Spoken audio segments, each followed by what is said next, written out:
கர்த்தருக்கு ஸ்தோத்திரம். இந்த நாள் தேன்துளி நிகழ்ச்சியிலே உங்களை நான் மீண்டும் சந்திப்பதில் அதிக மகிழ்ச்சி அடைகிறேன்.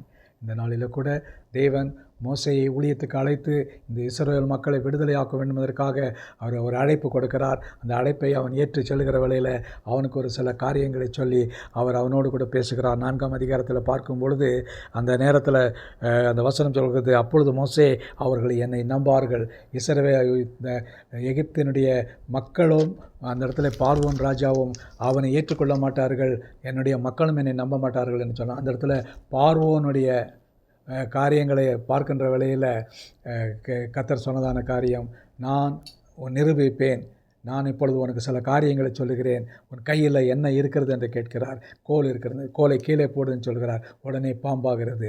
அதன் பின்பு அந்த கோலை பிடி என்று சொல்கிறார், அது மறுபடியும் கோலாகிறது. இது ஒரு அற்புதமான ஒரு காரியம். அவர்கள் இதுதான் பார்வோனிடத்திலே நீ செய்ய போகிறதான காரியத்தினுடைய அடையாளம் என்று சொல்கிறார். அதோடு கூட அடுத்தது சொல்கிறார், உன்னுடைய கை மடியிலே கையை போடு என்று சொல்கிறார். அவன் வெளியில் எடுக்கும்பொழுது பார்த்தா உறைந்த குஷ்டத்தை போல காணப்படுகிறது. மீண்டும் உன்னுடைய கையை மறுபடியும் உன்னுடைய அறைக்குள்ளே போடு என்று சொல்லும் பொழுது அந்த நேரத்தில் அது நல்ல ஒரு அழகான ஒரு குழந்தை கரகத்தை போல மறுபடியும் நல்ல ஒரு கையாக மாறிவிடுகிறது. அதன் பின்பு பார்க்கின்ற வேளையில் மூன்றாவதாக ஒரு அடையாளத்தை அவர் சொல்கிறார். அந்த அடையாளம் என்னவென்று சொன்னால், அந்த தண்ணீரை எடுத்து கீழே ஊற்று என்று சொல்கிறார். அந்த ஆற்றினுடைய தண்ணீரை, அப்பொழுது அது இரத்தமாக மாறிற்று என்று பார்க்கிறோம்.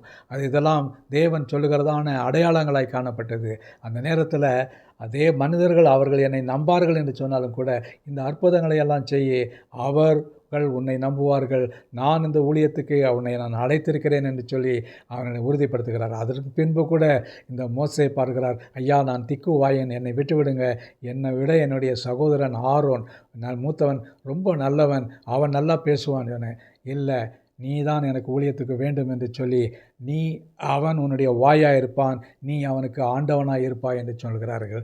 இது கர்த்தர் அவருடைய வழியில் அவரை மோசேயை வழி நடத்தி தன்னுடைய மக்களை மீட்க திட்டமிட்டிருக்கார். ஆனால் மோசே முதல்ல டுமிடாக இருக்கிறார், அவரால் அதை செய்ய முடியவில்லை. ஆனாலும் கர்த்தர் அதை செய்வதற்கு அவனை வழி நடத்தினார் என்று பார்க்கிறோம். ஆகவே இந்த வேளையில் இப்படிப்பட்டதான காரியங்களுக்கு நமக்கு ஒரு ஆசீர்வாதமாக இருக்கத்தக்கதாக நம் ஆண்டவரை நோக்கி பார்ப்போம். ஆண்டவரே, மோசேயோடு கூட இருந்தீரையா, மோசேக்கு அடையாளத்தை காட்டினீர், மோசேக்கு அற்புதத்தை செய்ய போகிறேன் என்று ஒரு கோடிட்டு காட்டி 3 அற்புதங்களை அவனுடைய வாழ்க்கையில் செய்தீர். நாங்களும் ஆண்டவரே இப்படி அற்புதத்தை பார்த்து தான் ஆண்டவரே உம்மை விசுவாசிக்க வேண்டும் என்ற அற்புதத்தை பார்க்காமலே உம்மை விசுவாசிக்க எங்களுக்கு கிருபை தாங்க. மீட்பர் இயேசுவின் நாமத்தில் ஜெபிக்கிறோம் நல்ல பிதாவே, ஆமேன் ஆமேன். கர்த்தர் உங்களை ஆசீர்வதிப்பாராக. இந்த நாள் உங்களுக்கு ஒரு ஆசீர்வாதமான ஒரு நாளாக அமையட்டும். ஆமேன் ஆமேன்.